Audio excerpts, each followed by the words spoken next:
करवा चौथ व्रत कथा। साहूकार।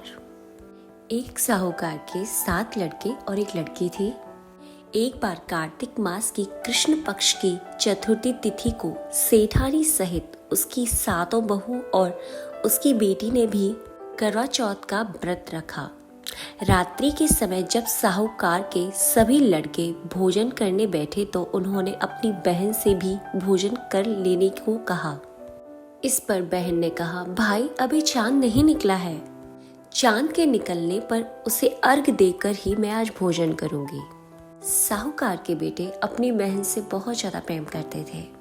उन्हें अपनी बहन का भूख से व्याकुल चेहरा देख बेहद दुख हुआ। साहूकार के बेटे नगर के बाहर चले गए और वहां एक पेड़ पर चढ़कर अग्नि जला दी। घर वापस आकर उन्होंने अपनी बहन से कहा, देखो बहन, चांद निकल आया, अब तुम उन्हें अर्घ देकर भोजन ग्रहण करो।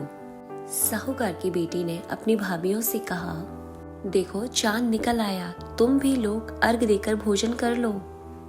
ननद की बात सुनकर भाभियों ने कहा, बहन अभी चांद नहीं निकला, तुम्हारे भाई धोखे से अग्नि जलाकर उसके प्रकाश को चांद के रूप में तुम्हें दिखा रहे हैं। साहूकार की बेटी अपनी भाभियों की बात अनसुना करते हुए भाइयों द्वारा दिखाए गए चांद को देखकर अर्घ देकर भोजन कर लिया। इस प्रकार करवा चौथ का व्रत भंग करने के कारण विघ्नहर्ता भगवान श्री गणेश साहूकार की लड़की पर अप्रसन्न हो गए। गणेश जी की अप्रसन्नता के कारण उस लड़की का पति बीमार पड़ गया। घर में बचा हुआ सारा धन उसकी बीमारियों में लग गया। साहूकार की बेटी को जब अपने किए हुए दोष का पता लगा तो उसे बहुत पश्चाताप हुआ। उसने गणेश जी से क्षमा प्रार्थना की और फिर से विधि विधान पूर्वक चतुर्थी का व्रत शुरू कर दिया।